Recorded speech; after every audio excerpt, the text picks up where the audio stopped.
Good afternoon, everyone. I'm Larry from SNZ. So last year at Layer 1, Layer 2, we're talking about Layer 2 development because it's very Layer 2 season last year. And we're talking about the use cases and also the investment trend. So this year, fast forward to this year, I think a lot of things have changed, and there's dozens of Layer 2s has been live. And it's a good time to reflect and see what we have achieved and what's the road forward. And today, with privilege, we have 4 experts from Layer 2, and we will hear from the frontier of how things evolved. So first, let's get a quick introduction. We have Michael from... Hi, everyone. This is Michael from Brevis. Yeah, Tom from the Metis, and Amir from Puffer, and Leo from SciSig. So let's get started with a quick round of introduction. Oh, Michael, yeah, please. sure. Hi again, everyone. This is Michael. I'm a co-founder of Brevis. Brevis is a smart off-chain verifiable computing platform. Now, what we do is that Brevis is something that it can offload when the blockchain itself is like undertaking some very heavy and data complex computation. You don't have to do it all on blockchain itself. Even though if it's on layer 2 or layer 1, you can actually offload this kind of a complex computation into an off-chain environment. You do the computation, but at the same time generate a ZK proof. And with the computation result and also the ZK proof, you can put it back to blockchain where it can be easily and low cost verified there. And therefore, you can kind of expand the blockchain capacity and the computation power immensely, almost to an infinite level. So we have 2 products. One is called ZK coprocessor that focuses on a specific kind of a computation that allows smart contract to access and compute on historical on-chain data. And another one is a ZK VM, a generalized ZK VM called Pickle, which allows you really to do anything that is like a ZK based and verify on chain. So we work with many of the biggest DeFi projects in the world, like PancakeSwap, Euro, and Sina, and many others. So happy to be here and talk more about Layer 2. Thanks, Michael. Tom? Hi, everyone. My name is Tom Ngo, CEO of Metis L2 blockchain. Metis was one of the first L2 to launch. In the same year, 2 other L2 as well, Arbitrum and Optimism. So we've been around the space for some time. At Metis, we're more than a infrastructure layer 2. We're actually a organization is providing solution for the industry in many verticals. From the L2 side, now we're tackling the data alignment side for AI with our Instant L2 Hyperion. We also are supporting BTC layer 2 as well in that area, and as well as ZKM. So in terms of Metis, we're an organization pushing the boundaries of blockchain to really find solutions for the industry. Okay, Amir, please. Hi, everyone. Amir, I'm the CEO and founder of Puffer Labs. We are focusing on supercharging Ethereum to providing yield infrastructure together. Our first product that a lot of you might have known is Puffer Staking. We have evolved that to actually utilizing the underlying infrastructure that we have to focus on based sequencing and based rollups. And Puffer Unify is our rollup stack that we're launching very soon. Thanks. Leo, please. Hello, hi. My name is Neil Fan. I'm a co-founder of and CEO of SciSig. So SciSig starts as doing some hardware acceleration for ZKP, and then we evolve into providing the computational support for almost like every ZK project. Like in past several months, we have generated more than, I guess, like 7 or 8 million proofs for the community. And we, in addition to generating all these proofs, we also have like mobile apps where people can just plug in and then verify all this like ZK proof generated by SciSig. Yeah. Great. So let's dive in with the first question. So Vitalik has says blockchain trilemma, which means a blockchain cannot both have the scalability, the security, and decentralization at once. But layer 2 has been proposed as one of the solutions to address that. So at current stage, how are we doing in solving this problem, and what are the challenges we're facing? Please, Michael. Yeah, sure. So the blockchain trilemma is something that a lot of people know, right? So but that trilemma really applies to layer 1 blockchain design, where you have underlying consensus and then you have a execution environment on top. So like, there's a famous saying in the computer science industry that is like, you can solve every single computer science problem by introducing a new dimension in the trade-off space. Right, so like, we used to have only 3 dimensions in the trade-off space, which is security, decentralization, and scalability. Now, layer 2 is proposed as actually a way to introduce a new dimension in this 3-dimensional trade-off space. The new dimension introduced here is state segmentation or computer segmentation. Right, so now if we start to allow state fragmentation and liquidity fragmentation, we suddenly have a lot more liquidity, a lot more scalability that we can play with at the same level of security and somewhat reduced decentralization. Right, so this is like how the entire blockchain infrastructure space actually evolves. That is to play around with different kind of knobs and tunes, all these kind of trade-off knobs. And I think like for layer 2 in the last 5 years or so, the entire community did a very good job in scaling blockchain and solved a lot of scalability problems and introduced, of course, a lot of new kind of applications that were not possible to be done on a single layer 1. So in that sense, it is very successful. But at the same time, it also introduced a lot of challenges because we introduced this new dimension of liquidity fragmentation and user fragmentation and state fragmentation, right? So I guess that's something we're all gonna talk about, more in today's panel. But we do think that from kind of a scalability, addressing that initial trilemma perspective, there are other kind of trade-offs playing that we can play with. For example, for off-chain verifiable computing, we're instead of introducing state and liquidity fragmentation, we're introducing asynchronicity to solve the same kind of scalability challenge in the layer 1 blockchain. So essentially, you can offload a lot of computation away from the blockchain to an off-chain environment, and you can offload different kind of computation at the same time in a parallel fashion, and then have the result come back to the blockchain in a verifiable fashion. And that is also a way to actually scale blockchain and enable a lot more application use cases without these kind of fragmentation and segregation. Okay, so let me add a little bit more to the question. What's the scalability limit right now, and how the scalability and the decentralization kind of can have a balance there, solve that problem? I'll go ahead and answer this. So in terms of scalability and decentralization, I think it's always a balance. It's like, hey, I want a bulletproof car that's extremely light. I don't think we can have it all in one until like we evolve on how we apply the technology and how we apply and layer on the different components of the security side and decentralization side. Being at L2, it was created for a solution to help with scalability. Now we face the challenge of, hey, it's too centralized. So for Metis, we decentralize our sequencer, but is it fully decentralized? From a technical standpoint, there are still components that are centralized for sure, but what is full decentralization, right? I could say everybody here is still using AWS, right? To some part of their tech stack or their operations. So in terms of decentralization and scalability, I think it's always like you cannot always have the best of both worlds, and there's always a challenging point. But in terms of like decentralization and scalability, we got to ask ourselves, what is the market really looking for and what is really needed? I think the challenge now is we need adoption and application into the real world. And we're kind of tinkering between centralization, decentralization, and how it hinders certain limitations for companies or for applications as well. So I think there's always a balance, and we're evolving. It's getting better, but I think it's still a long road ahead of us. Thanks, Tom.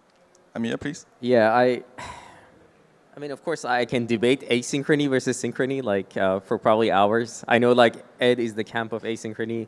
Michael here also says asynchrony is the solution. Of course, I prefer synchrony for many other reasons. But I'll just go back down a level and say we need to scale the L1 regardless of if L2s are successful before anything. The roadblock to scaling the L1 previously was the compute capacities and the philosophy we had over who needs to run a full node, who is capable of running a full node, and we wanted everybody in their house to be able to run a full node. And I think this philosophy is sort of like carried on to a way that even researchers at the EF are realizing that, okay, for example, we need to do things of increasing maximum effective balance, so the number of nodes decrease so we can scale. The notion of a full node and a light client and a light node are now shifting. The compute needed to do certain operations are shifting. Now, we saw that in a coordinated move, we just increased the gas limit of the Ethereum L1 itself through the Ethereum validators. That was L1 scaling without really sacrificing that decentralization or security factor of it. So I think our thought of this trilemma has shifted a little bit, but in a more positive manner. L2s were certainly introduced, like, I want to call them roll-ups before I call them L2s. Roll-ups were introduced to provide more sort of a handling of transactions.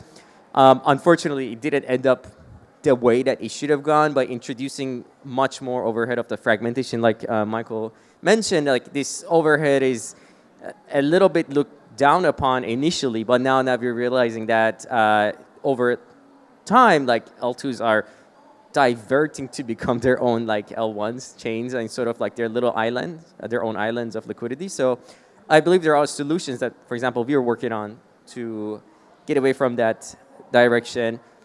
But for another very advantageous thing that L2s or rollups are introducing is these custom execution environments. What if we go towards an app chain that maybe like users do want to be KYC'd, right? But they want to still take advantage of the security and data availability of the L1 itself.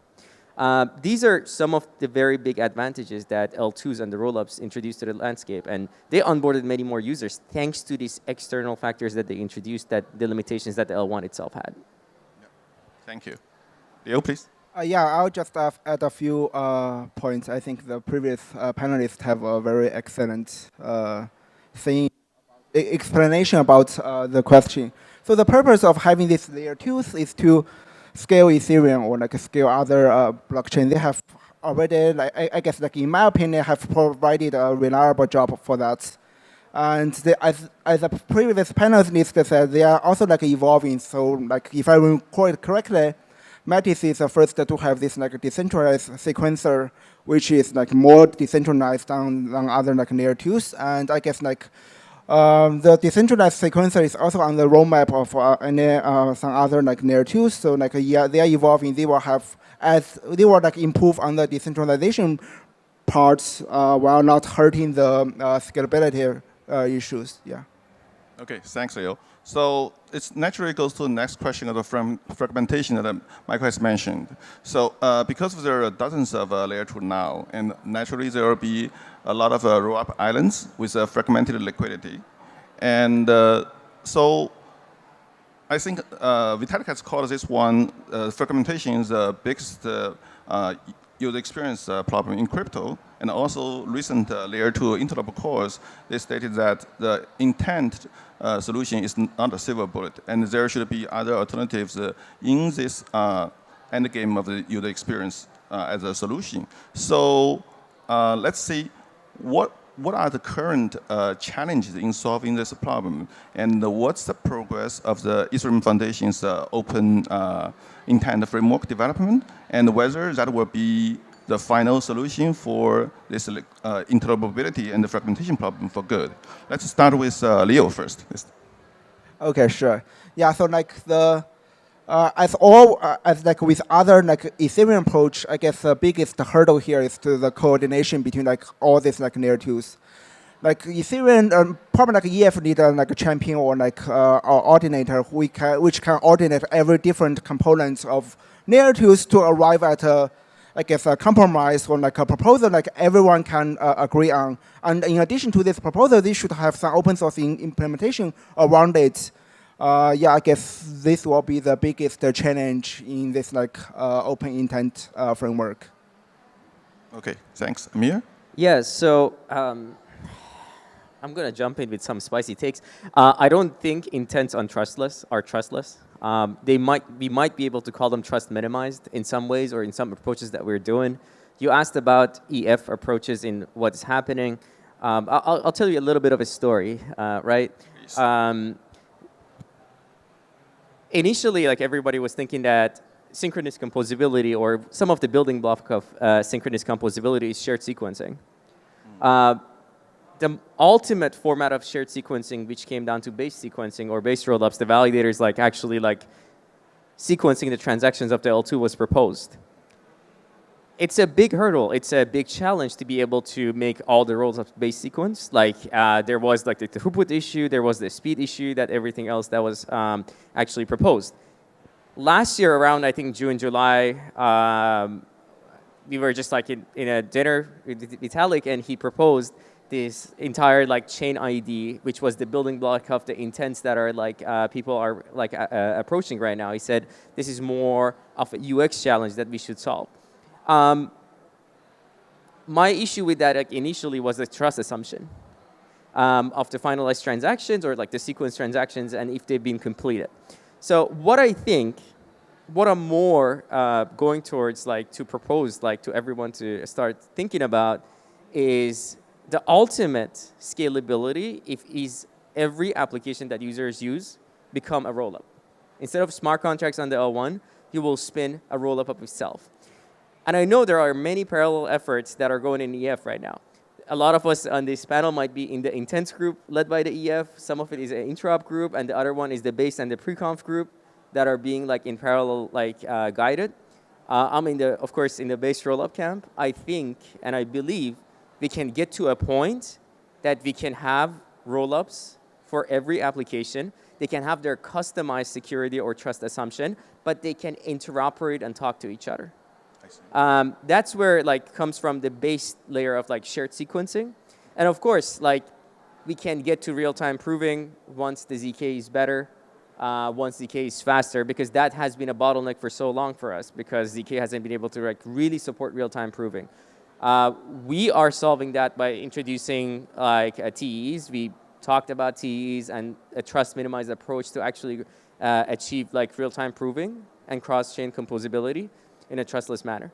And that's what I think, like eventually, these are the efforts like led by the EF, all of them in parallel, but I think each one of us are in a different camp, like trying to achieve the same goal.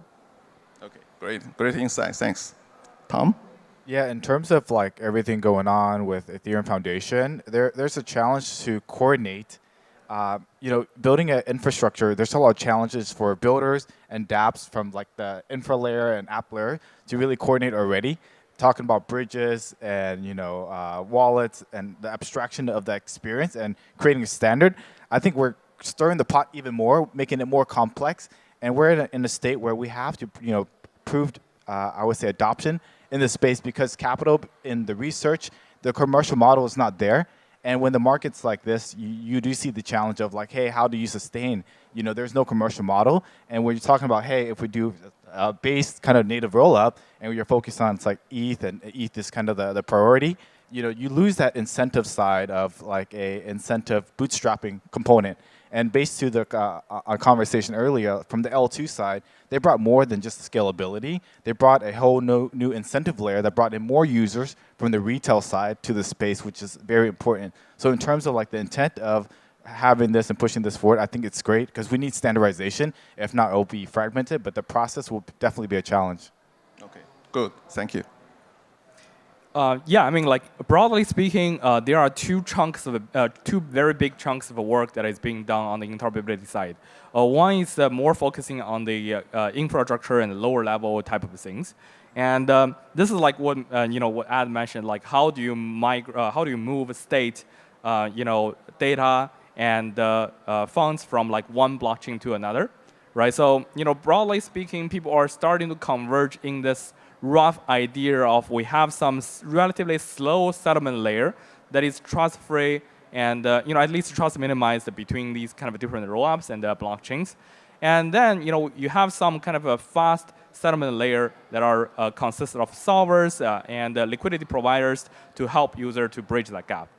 The biggest challenge in that kind of a domain is that how do you do standardization, right? So like every roll-up team now has an idea of their own kind of a scalability, interoperability stack. Be that Arbitrum's interoperability stack, it may be Optimism's interoperability stack. But like we're looking at this entire Ethereum ecosystem as a whole. How can all these things kind of talk to each other in a standardization fashion? And the standardization process itself can be extremely messy. Like in internet, IETF like has debate for years until something become actual standard. So that's that. And however, there is also very often ignored challenge on the user interfacing and user experience side. So like the ideal user experience for a interoperable ecosystem blockchain is that I don't need to care about where my asset is. I just use the application, and maybe I have like some USDC somewhere, and I want to swap it to Ethereum somewhere. But I don't care. Like find me the cheapest way to do that. The problem right now is that even if we have the underlying infrastructure solved, we still need to tackle the upper application layer, right? So like if you go to any DEXs, none of the DEXs are built with that kind of cross-chain interoperability in mind. Every DEX is telling you to connect your wallet to a very, very specific network, to a very, very specific layer 2, and use the application. Right, so how do we merge that gap? How do we kind of build applications that are actually cross-chain and the interoperability native? Is something that is not really being solved and not easy, but I do think there are kind of a lot of people that are starting to look at this problem now. So like I think these two challenges, if we can solve them, and maybe in some cases we can solve the second challenge to bring user and bring order flow to force the standardization of certain kind of a status quo standardization on the underlying infrastructure layer. Yeah, great. Thanks, Michael. That's really insightful. And so it looks like that we are on the right track, but there's still a lot of work to do for the interoperability. So let's look into the next question, which is related to bridging transaction cross-chain. And as you know, censorship has always been one of the big topics for transaction for layer 2, layer 1 as well. So as of now, more and more regulators, because TradeFi has been moving into the blockchain space, and the payment is also doing the same thing. So naturally, there are going to be more regulators want to push the on-chain KYC and KYT, and to basically satisfy various different markets requirements there. And for layer 2 as a chain, it probably want to also preserve the censorship-resistant nature and leave that to the application layer. So currently, do you guys think there's a way for L2s to maintain, basically gain the robust censorship resistance, while at the same time can satisfy, allowing your application on top to satisfy the increasing, evolving regulatory requirements? Michael, please. Well, first of all, I'm not a regulatory expert, to be honest, but like, I can just talk about the kind of industry status quo, right? So like, right now, all the layer 2 blockchain ecosystem are, trying to be neutral on the applications that are built on top, and also neutral to the users that is, they brought on top of these layer 2s. And however, like there's always this question of like, how do let's say some DEX is on a particular blockchain is hacked, and then especially if it is layer 2, then there are two kind of immediate actions for the hackers, generally speaking. One is that the hacker wants to kind of swap the asset into something more liquid, and then bridge the asset from the layer 2's blockchain to the layer 1 blockchain via maybe an official bridge or third-party bridge, intent-based bridge. Right, so like, what happens then? Like that's kind of like the most encountered scenario for all the layer 2 and the application teams. So like the general approach there is to rely on applications themselves to enforce a certain standard, the best effort, kind of compliance and KYT solutions. So that's like have a continuous monitoring solution integrated into these applications. So at least the application front end themselves, which is hosted in a centralized entity like AWS, can actually filter and prevent malicious users and kind of attackers from using these kind of hosted front end. But the protocol itself in most of the cases, as a smart contract is really unstoppable, it's very hard to actually kind of do prevention at the protocol level. So I think this is kind of just the industry norm right now. Like everyone's trying their best. No one really wants to have like a hacker run away, right? But like everyone's trying best to prevent things, especially on the user interfacing level, where things actually can be controlled by a centralized entity. Okay, thank you. Tom, please. Yeah, this is an interesting topic because we're in a space where it was created about decentralization, but yet to really gain mass adoption, the regulatory side requires KYC for a lot of components from TradeFi to many businesses, and I don't think we can escape that. Even in today's environment, for us to access anything, to do anything, to get a credit card or a normal phone, there's a lot of KYC process that still entails into the process. Even I was trying to get a European Apple ID for specific apps. And there's a lot of things that I have to do, and it was extremely hard. So in terms of like the KYC part, I think it's a different layer. So there's not really a trade-off that I see. I think it's like a base infrastructure where decentralization is the core, and KYC component is another layer and applied when needed. Other than that, our industry is built on decentralization, self-sovereignty. So if you want to apply the KYC part, I think it's another layer that will provide a solution more so than forcing it into the space from a total integration. Okay, thanks, Tom. For the regulatory compliance, it's not just KYC, and also can do with some withdraw up for transactions which will be censored or something. So, Amir, what's your? Yeah, so I really think this is an already solved problem. Like, I'm gonna like back that by bringing up three like sides into this. One is the user, the other is the provider of this rollup, and the last one is whether it's a general purpose rollup or it's just an application specific rollup, right? If you communicate directly to the user that, hey, my sequencer is running out of my garage or on my AWS, that sort of already means like, yes, I can censor you, right? Like it's a very like a big potential that like on centralized sequencers, like the biggest challenge is like censorship. And the users, when they go transact on these general purpose rollups or even application specific rollup that has a centralized sequencer, they are already opting into this opportunity, to this chance of they being censored at some point or the other, right? Whether they can go challenge the sequencer through like these fraud proofs, or they can go sue them on an SLA or anything else, we can like think about it. But that's like one side of the equation that you have to think about. If an RWA issuer is entering this space and says openly, I will KYC, or I will have to get you through some compliance like pipeline to get you onboarded with my chain, in my opinion, that's fine. Like if the user is agreeing to that, that comes down to like application specific, vendor specific. We do have the tools today to make a general purpose rollup or an application specific rollup almost completely trustless and also censorship resistance. Well, thanks to base rollups, you can have an immutable contract that's being sequenced by Ethereum validators. And you can just say, okay, now nothing can be censored. There's almost no governance for the bridge. And it's almost a replica of what's happening on the Ethereum L1 itself. Now you end up with a fully permissionless, non-censoring, like governance-free rollup. We do have the tools to provide anything specific with the taste of the user itself. So I think like it's already might be a solved problem for depending on the application and the user itself. Okay, thank you, Amir. Leo, please. Yeah, I think this is a tough problem to solve. Like for instance, like think about the recent hacks to the centralized exchange or like some other accounts. This like hacker, they always have a way to go around the KYC or some other like defense like we put in the system. They always can go around it to have their like money like laundry there.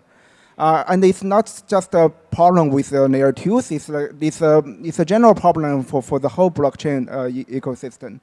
Like if you have this like decentralized system, probably like enforcing the KYC might be a little bit hard. And like to defense against this sort of attack, we can have like several layers of defense to say like to place some KYC like on the application level, and also to place some like KYC like on the infrastructure, the blockchain level. Yeah, so it's still some like problem we haven't solved yet, and hopefully like we can have some like more technical advance on that to handle this problem. Yeah. Okay, thank you, Neil. So let's dive into the next question for the time's sake. Layer 2 tokenomics. I know that's going to be a favorite topic. So layer 2 tokens has been used for mostly for governance, for gas fees, and for airdrops. But I think we have seen some emerging use cases going forward. And I think the question here is how layer 2 tokenomics can evolve into a more sustainable model besides of the market speculation, and whether we have found out a way. So let's start with Michael. Well, layer 2 tokens are interesting. Like, there has been a lot of different discussions in the past about like kind of how to bring more value capture to these layer 2 tokens. Like some projects kind of use approach to essentially build the ecosystem by embedding the token into ecosystem blockchains. But I do think if again, like the regulatory side of things that permits, a pretty simple way to do this is to actually kind of, as a revenue, basically have a revenue switch for the layer 2. It's as simple as that. Like layer 2, many of the layer 2s are taking in a lot of revenue in the sequencing layer, and in the future, like in the MEV layer as well. It might be a good option to do that. Like, and there are ways to do that. Like, for example, decentralized sequencing as an option to do that. Like, kind of have people who can act as a sequencer, not only just like the Ethereum underlying validators in based rollup, but also like require these validators who actually do the sequencing to actually hold and stake tokens. Are all possible ways to actually do this. Okay, thank you. Tom? Yeah, I think this is a very interesting one.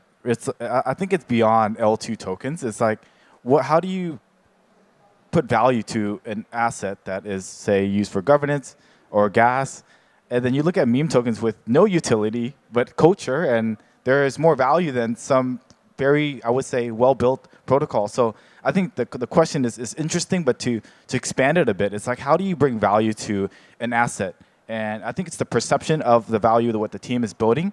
But the thing is, this is a key component characteristic trait of any foundational project in the crypto space, is used to bootstrap, is used to engage and really incentivize users, even from Puffer's side, right? I think you guys have a token. It's not for gas, but you evolved into a network, which is great, and congratulations on that.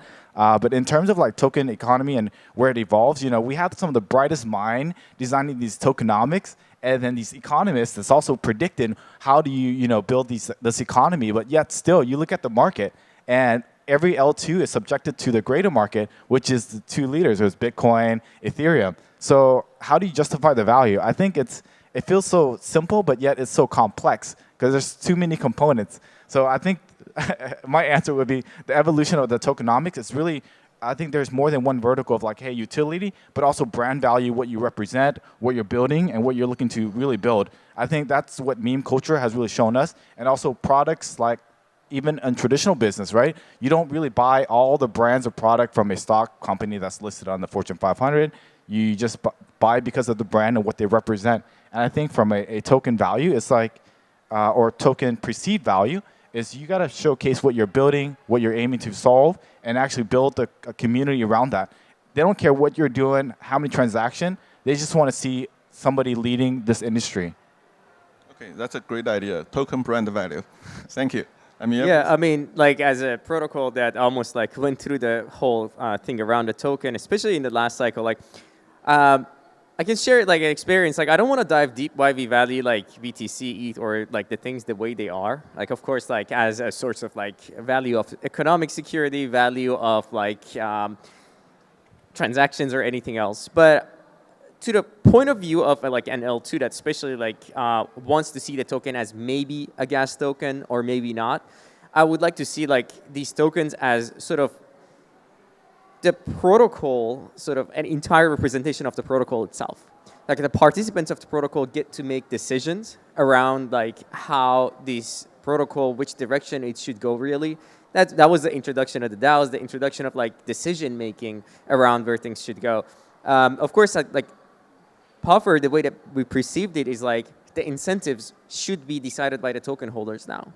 Like we're at a stage that like our token holders like decide the incentives within the entire Puffer ecosystem, whether it's a DeFi integration, but it is a new application onboarding to the Puffer itself, where it goes, they get to decide where it goes. But like Michael mentioned, like there was this whole like sort of compliance like shadow or like unknown like space that is like whether we turn on the fee switch or not. On an L2, on a staking protocol, on a restaking protocol, any protocol that generates this treasury fee has always this opportunity of sharing the revenue with its own participants. And that goes all the way back to like how much risk these participants took initially to get onboarded to the protocol, how you incentivize them, how you airdrop to them, how you sort of bootstrap your protocol. And I believe like with like kind of softer regulatory landscape that we've seen in the past few months. Of course, it came with a lot of quakes. We see like more flexibility to sort of like have more mechanisms launched, and that's something that we're working on it right now at Puffer. Great, thanks. Leo, please. Yeah, I'm not a token expert, but I buy a lot of like layer 2 tokens. Yeah, so I guess like as a token holder, like probably like the layer 2s should like enable us like to have like more say like in the protocol design to have some vote to say like to design some of the parameters. Probably like starting with some not very important parameters, then evolving into some like more like important parameters of these layer 2s. Yeah, so in that sense, like people will have like more attachment to a skin, and then they can probably like stake more, like buy more tokens, or stay in the ecosystem. So right now, it's like I guess like for most of the layer 2s, like we buy the tokens just to speculate it may go up or go down, that kind of thing. Like we have like no attachment to the skin, like no, it's just a speculation of our like value, yeah, things like that. Thanks, Leo. So we have time for last question. So we talked about the incentive design of the tokens, and then also there are some architectural choices, I think, down the road. And we have heard the terms of based rollup and also native rollup recently. So what are the differences between the two? And if we look down the road 2 to 3 years, what kind of practical enhancement we're going to have through these two architecture choices in terms of scalability, security, and decentralization, for example? And how are we going to solve the path going forward, say, make the better Web3 through the layer 2 innovations? Michael, please. Yeah, well, I can talk about native rollup, and then probably Amir is like going to be the better expert. I think they're orthogonal. This is like sort of the myth that they think they're like competition. That's right. Like it's. Well, we can have both. Yeah. Yeah. So like it's actually just two different things. Like it's yeah. So for rollups today, like without talking about the native or base rollup today has like separate. They have the sequencer, and it inherits the security from Ethereum by anchoring the fraud-proof mechanism in the smart contract layer, in the Ethereum EVM execution layer, right? So like if there's some fraud happened on the layer 2, then you have a smart contract where you can initiate a challenge either using ZK or optimistic like interactive challenge. So the concept like native rollup is like, I think it's just like a fancy name for sharding really. So the way like a native rollup works is that it embeds the entire execution of a separate execution environment, like a rollup environment, in the consensus protocol of the Ethereum itself, right? So like, instead of just having the Ethereum validators executing one EVM state, now you can have the Ethereum validators executing multiple different EVM state at the same time when they're actually doing the block producing and block proposing. So it actually put the burden of the execution and also the kind of a sequencing both of these things to the validator, right? So now, however, there's a big challenge in that. That is like you cannot really have like a validator run all these EVM at the same time. Then you kind of drag the entire block time to infinite amount of time, and then you destroy the entire validator scalability requirement or resource bound. So the key thing to actually enable native rollup, which actually is extremely beneficial for interoperability, for example, is to have a way to have real-time Ethereum block execution ZK proof. Like if you can have one guy that is just running the EVM on a rollup and generate ZK proof and just let all the other validators in the Ethereum consensus protocol to verify that result, and then kind of just like say, okay, yeah, we now agree this is going to be the case. Then we have like a real sharding for Ethereum. That's kind of like going to be the sharding roadmap. And I think Pickle, like Brevis Pickle and many other ZK VM team are working towards that goal to enable something called real-time EVM execution proving, which will enable these kind of things. And I would like to talk about the base rollup, but it's a yeah. I know these timers stressing everybody out, but sorry organizers, I'm gonna go a little bit over time here. Story time again. So base rollups. When we call about base rollups, it all started from focusing on the sequencing side. What is a sequencer? A bunch of very high-level hand-wavy explanation. A bunch of transactions go to these L2 contract, then they get built and to a block, and then they get posted. That's a sequencer, just high level. The sequencer can be Ethereum validator now. Ethereum validators can just sequence these transactions. That's what base sequencing and base rollup is. Now, a base rollup can be native. They can choose not to be native. OP Stack today with a centralized sequencer can also choose to be native. So they're completely two separate things from each other.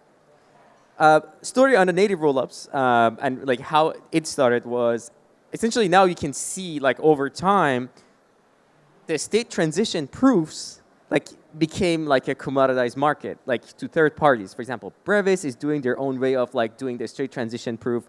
Some ZK rollups, ZK EVMs do their own algorithms. OP went out and hired Succinct and Risk Zero to do their sort of state transition proofs.